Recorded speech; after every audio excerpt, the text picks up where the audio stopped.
Weathering with You is a 2019 animation masterpiece directed and written by Makoto Shinkai, the mind behind the runaway hit Your Name. The movie is about a boy named Hodaka who runs away from home to live in Tokyo, where he meets a girl who can seemingly control the weather. I'll touch on the movie details later, but I don't want to spoil it for those who haven't watched it yet. Instead, I'll give you my first impressions of the movie, and then you can decide if you want it spoiled or not. The first thing you're going to notice about this movie is that it has A++ animation. I'm talking top tier budget material. You could honestly just watch the background of this movie the whole time and be awestruck at how realistic it is, yet with a charming animated touch. For those who are going to go into this movie thinking about Your Name, you're going to notice a few stark differences. The movie Your Name was charming and wrapped in the world that was bound by the laws of our world, save for the whole body switching gimmick. This paired with a genius plot twist and lent itself to an interesting and thought-provoking plot device to reach the end of a narrative. While on the flip side, Weathering with You tends to touch a lot more on the fantasy aspect this time around, which sadly gave it a lot less feeling. Your Name lets you imagine how you, the viewer, would react to this crazy world-bending body switch. How would you get someone to believe you? This just adds to the charm and makes you feel for the character, while Weathering with You is a lot more on the nose with the fantasy magic aspect. And this entail makes it feel a lot less personable. A lot of the transition scenes and montages came off as a comfy pasta. Something that's supposed to give you warm fuzzies inside and make you feel cozy ended up lacking any real meaning to the viewer. Like I said, the animation was A++. But it didn't have any weight behind it. Watching the first 3/4 of the movie, I found myself feeling like this was something I should be in love with. It was checking all the boxes of being charismatic, interesting, original, and had enough charm that I should have been head over heels. However, this wasn't the case. The movie felt hollow.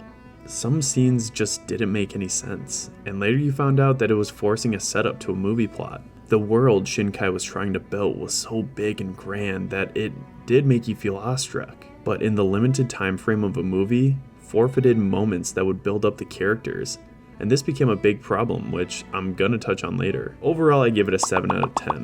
I felt like there could have been some minor improvements to the movie, but my bigger solution makes a lot more sense, and I'll touch on that at the end.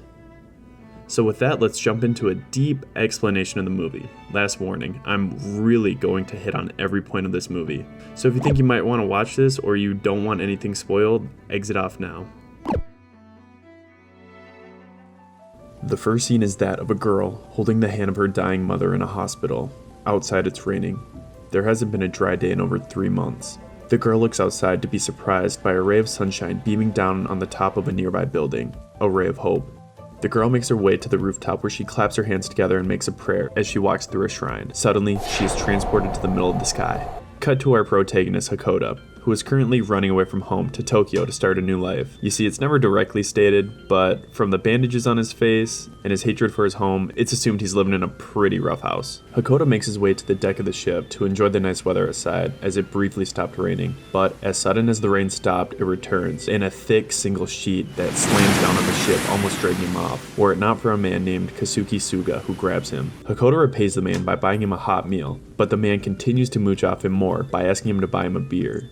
You can tell this man's a little bit shady. Nevertheless, they get to Tokyo and he gives him his business card in case he ever needs it. From there we see Hodaka trying to find a job, but struggling. No business will hire him without any identification, and he's a runaway kid, so he really can't give that out. So with no luck and him dwindling all his savings, he eventually has to resort to sleeping outside.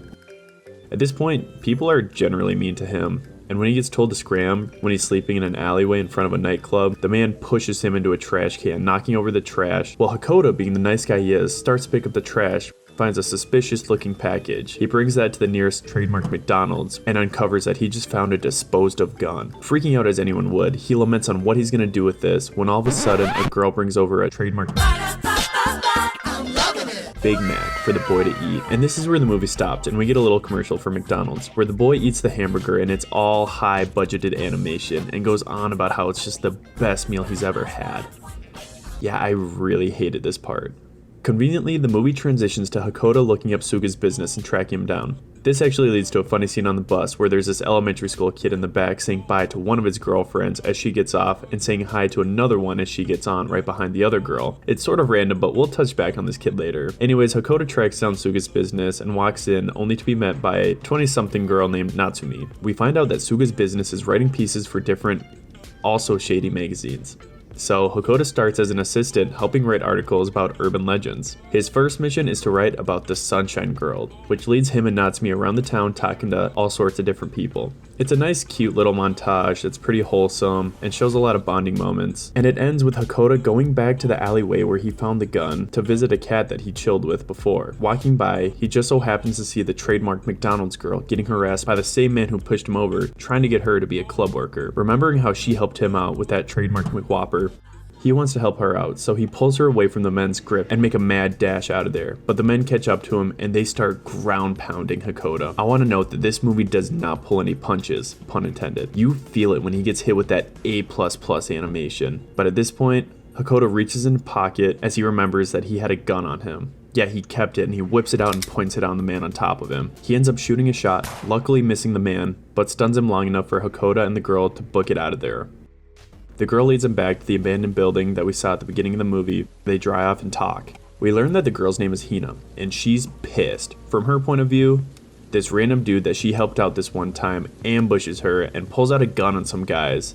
We also find out that she got fired from the McDanks job for other reasons, and that she made a deal with a guy to be a waitress at the nightclub. She then storms off and Hakoda chucks the gun, which is crazy because it's a loaded gun.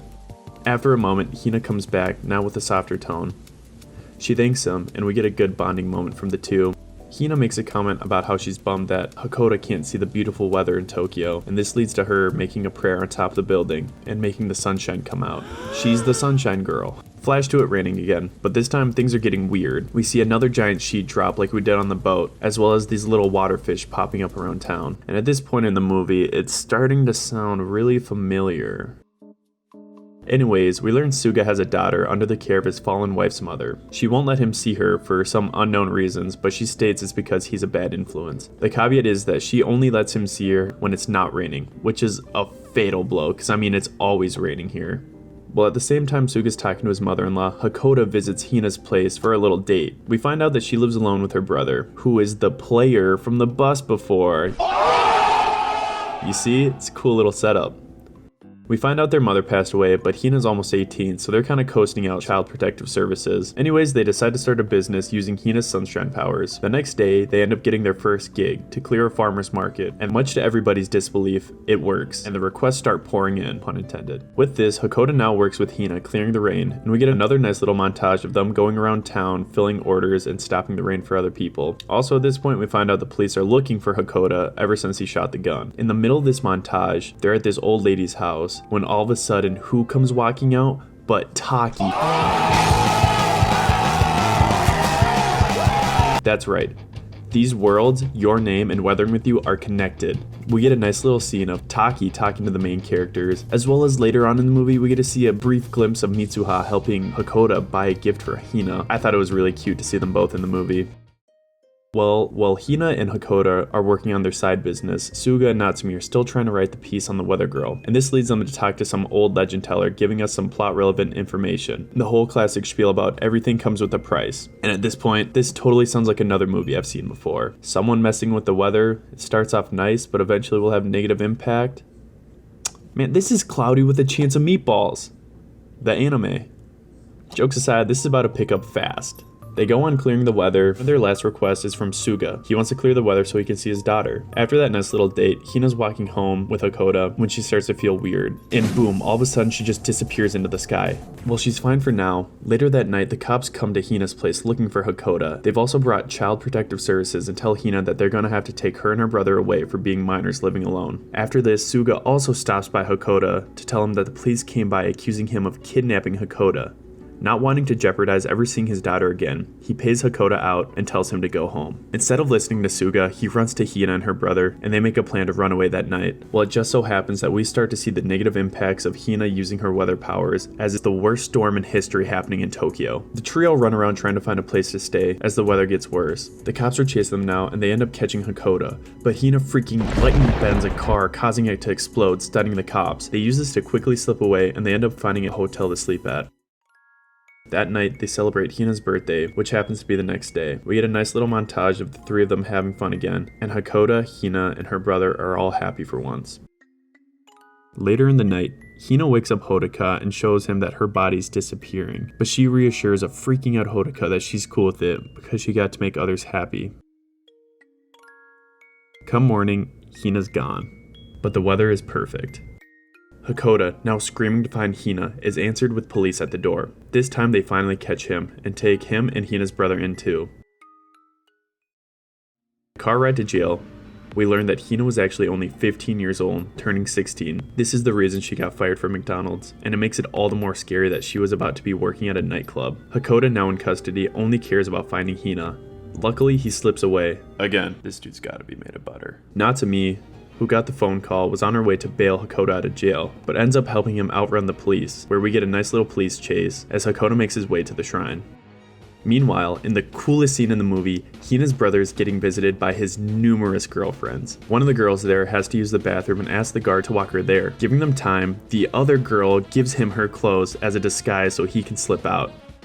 Guys, I loved this a lot. This was a good payoff. I did not see it coming.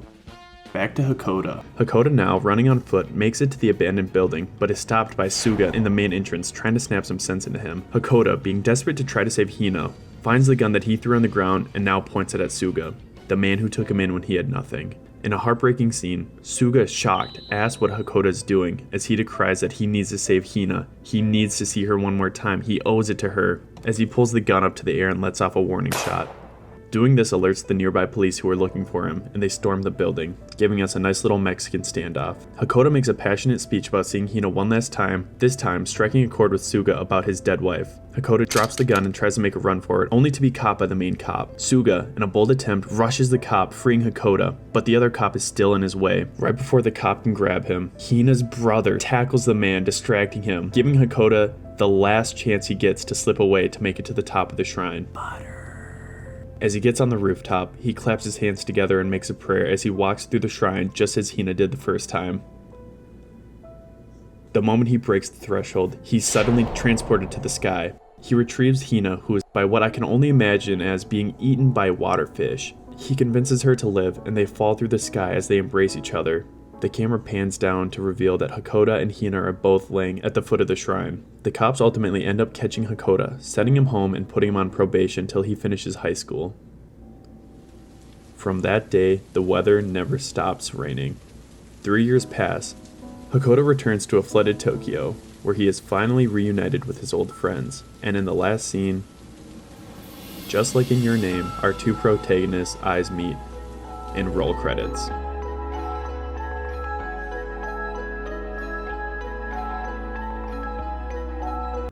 Yeah, that was a lot for a 2-hour movie with a lot of montages.